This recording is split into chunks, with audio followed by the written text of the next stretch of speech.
All right, so like a few things for shin splints. There's like two main ways to help prevent shin splints, and that's mobility work, like soft tissue work, like making sure the muscles in that area are loose. And then there's also strengthening the muscles in that area, which will allow you to take more load, like with running. So as far as mobility goes and stretching, one of the most common things that can help and that I do is I just have like a foam roller. Any foam roller works, and I just roll up and down each side of the shin like this, and I actually will put some pressure, like I'll put some weight on this leg, kind of dig in there, and I kind of roll up and down a few times.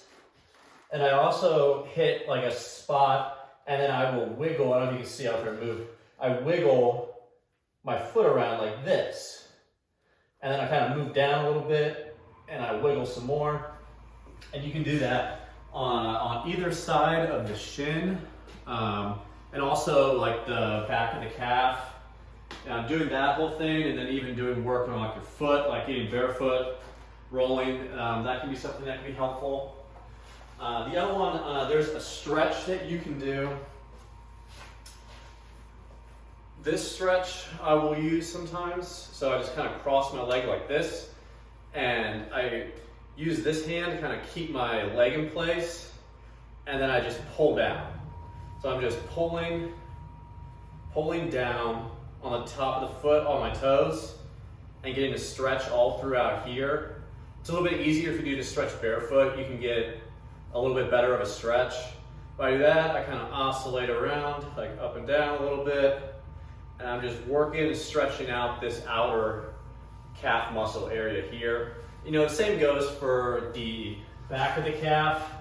You can do stretches, you know, where like if you have a step or something like that, something to elevate your toes, and you can kind of let your body weight push back, and you start getting a little bit of stretch down the back too. But these front muscles are really something you want to focus on for shin splints, is strengthening those muscles that run down the front of the calf. So it's a little bit hard to target these, and there's a few things you can do.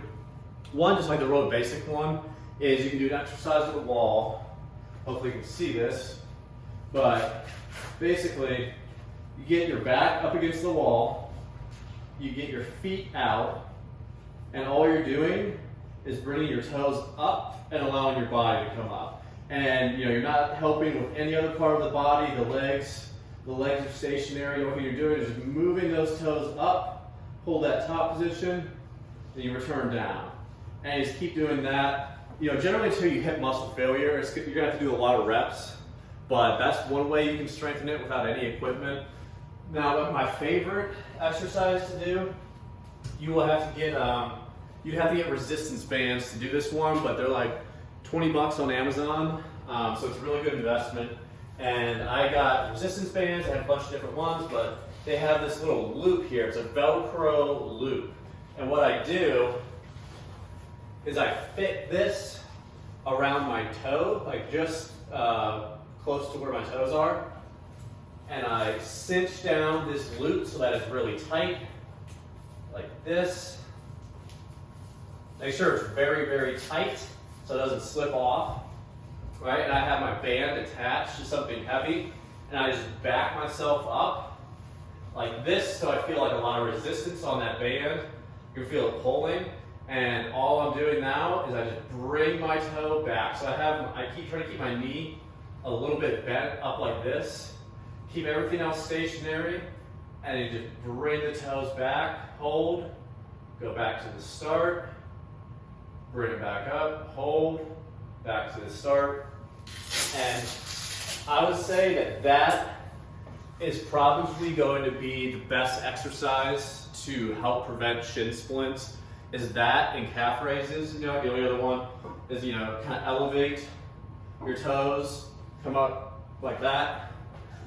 Doing that plus that band one. The band one really is probably the most important one. And then as you get stronger, you can go up another band that's like a heavier band, like more resistance. and it's a way to progress and get those muscles stronger and stronger.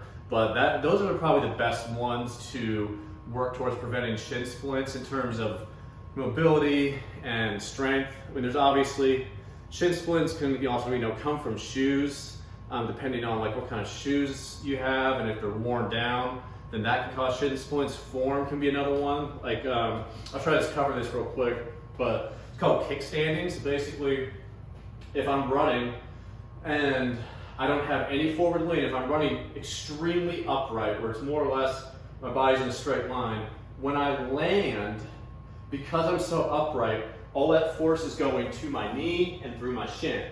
But if I can lean forward just a little bit, not really far forward, but if I'm running, think about getting like a 12-30 position. So like if 1 is like right here and 12 is here, I just come to 12-30. And then when I step, I naturally am going to roll a little bit more with my feet. And that will take some stress off. So that's another potential thing. If you're running very upright and you just strike or like hit straight with your heel and don't roll forward, then that can be a cause of shin splints as well. So those are just all things to be aware of. There's like a lot of different factors, but it never hurts to, get more mobilization, like have the muscle stretched out, have, the muscle strong. So those are at least good foundational things to start with.